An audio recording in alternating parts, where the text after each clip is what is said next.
जरा सोचें कि आपके हाथ में उंगली की एक इतनी छोटी सी हड्डी है जो जेब में भी आराम से गुम हो जाए। अब ये सोचें कि वही नन्हा सा टुकड़ा इंसानी तारीख को नए सिरे से लिखने की ताकत रखता हो। यही कहानी है डेनिसोवन्स की, हमारे इंसानी शजरे की एक खोई हुई शाख, जिसका राज एक छोटी सी पुरअसरार दरियाफ्त ने खोला। तो सवाल ये पैदा होता है कि क्या ऐसा हो सकता है कि हमारे आबाओ अजदाद के साथ एक और किस्म का इंसान भी रहता था? एक ऐसा इंसान जिसका दिमाग हमसे बड़ा था, जिस्म ज़्यादा मजबूत था और उसके पास ऐसी टेक्नोलॉजी थी जो अगले 60,000 साल तक वजूद में नहीं आनी चाहिए थी। यही सवाल डेनिसोन्स के राज का मरकज है। हमारी कहानी शुरू होती है सन 2008 में साइबेरिया की सर्द और दूर दराज डेनिसुवा गार के अंदर। यहाँ माहिरीन आसार कदीमा मिट्टी की पुरानी तहों में खुदाई कर रहे थे कि उन्हें एक छोटी मगर तहलका मचा देने वाली चीज़ मिली, उंगली की हड्डी का एक बहुत ही छोटा सा टुकड़ा। शुरू में तो लगा कि ये कोई खास दरियाफ्त नहीं, शायद हमारे जाने पहचाने कजिन नेंडरथैल्स की कोई निशानी हो। लेकिन जब लैब से डीएनए के नताइज वापस आए तो इन्होंने पूरी साइंस की दुनिया में जैसे भूचाल पैदा कर दिया। ये डीएनए ना तो निएंडरथाल्स का था और ना ही हम यानी होमो सेपियंस का। ये तो किसी बिल्कुल ही नई किस्म के इंसान से ताल्लुक़ रखता था, जिसे बाज़ाब्ता तौर पर इसी गार के नाम पर डेनिसोवन्स का नाम दिया गया। ये सिर्फ एक नया फॉसिल नहीं था, ये इंसानी इर्तिका की कहानी में एक बिल्कुल नया बाब था जिसने हमारे सारे पुराने नज़रियात को चैलेंज करके रख दिया। अब यहाँ से कहानी में एक बड़ा ट्विस्ट आता है। अगरचे डेनिसोवन्स इस दुनिया से ख़त्म हो चुके हैं, लेकिन उनकी जीनियाती विरासत आज भी हम में से कुछ लोगों के अंदर जिंदा है। साइंसदान ये देखकर हैरान रह गए कि डेनिसोवन डीएनए आज भी हमारे अंदर मौजूद है, जो इस बात का पक्का सबूत है कि हमारी नस्लों ने आपस में मिलाप किया था। जैसा कि इस जेनेटिक मैप में नजर आ रहा है, इसके आसार कुछ आबादियों में सबसे ज्यादा हैं। मिसाल के तौर पर पापुआ न्यू गिनी के लोगों में 5% तक डेनिसोवन डीएनए पाया जाता है। यहाँ आकर एक बहुत बड़ी उलझन पैदा होती है। इनका डीएनए तो दुनिया भर की आबादियों में फैला हुआ है, लेकिन इनके जिस्म के बाक़ियात नाकाबिले यकीन हद तक कम है। देखिए, हमारी जो नेंडरथल कजिन्स थे, उनके तो ढेरों ढांचे पूरे यूरोप और एशिया से मिले हैं, लेकिन डेनिसोवन्स, उनका फॉसिल रिकॉर्ड हैरानकुन हद तक कमज़ोर है।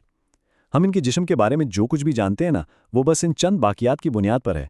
छोटी उंगली की एक हड्डी, कुछ बड़े दांत और एक जबड़ा। ये कमी इस राज को और भी गहरा कर देती है। तो चलें इन महदूद लेकिन इंतहाई अहम सबूतों को जोड़कर देखते हैं कि आखिर ये डेनिसोवन्स थे कैसे। जब उनकी जिस्मानी खुसूसियात को जोड़ा गया तो कुछ बहुत ही हैरानकुन चीज़ें सामने आईं।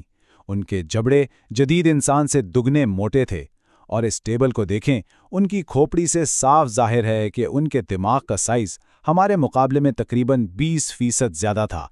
मगर बात सिर्फ साइज की नहीं थी। इनके डीएनए में ऐसे जेनेटिक मार्कर्स मिले हैं जो बताते हैं कि इनके दिमाग की साख्त ही अलग थी, यानी इनका सोचने का अंदाज ही हमसे बिल्कुल मुख्तलिफ और शायद ज़्यादा एडवांस था। उनकी जीनियाती मिरास में एक ख़ास जीन है, EPAS1। इसे सुपर एथलीट जीन भी कहते हैं। क्यों? क्योंकि ये जिस्म को ऐसी जगहों पर जिंदा रहने में मदद देता है जहां ऑक्सीजन बहुत कम हो, जैसे बहुत ऊंचे पहाड़ों पर। देखें, आम इंसान 10,000 फुट की बुलंदी पर जाए तो सांस फूलने लगती है, लेकिन आज के तिब्बती लोग 14,000 फुट पर आरामते रहते हैं।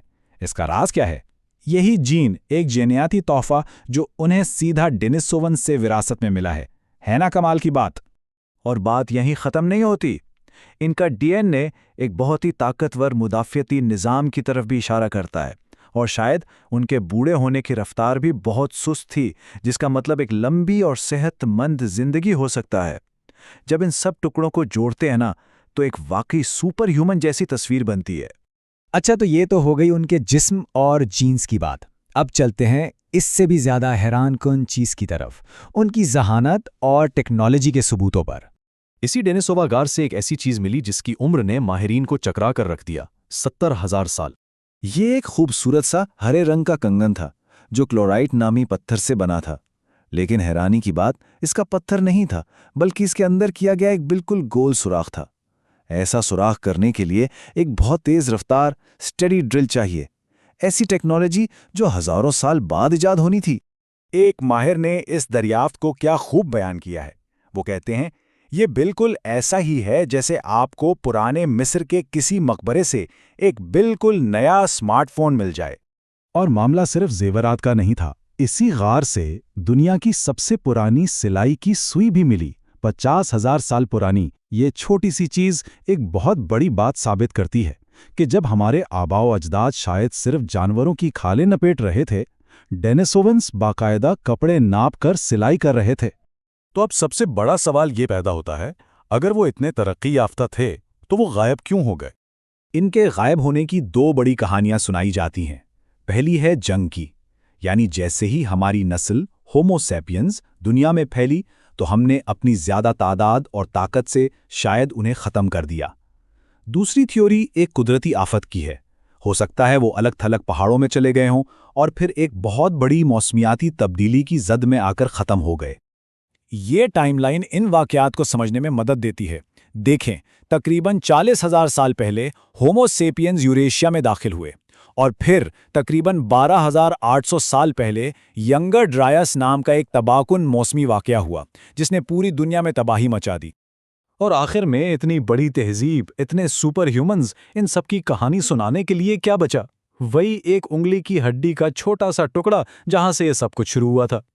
ये बात हमें सोचने पर मजबूर करती है ना, कि अगर इंसानों की एक पूरी इतनी तरक्की याफ्ता शाख तारीख से ऐसे मिट सकती है कि उसके सिर्फ चंद निशान बाकी रह जाएं, तो हमारे कदमों के नीचे और कौन कौन से राज, कौन कौन सी खोई हुई दुनियाएं दफन होंगी।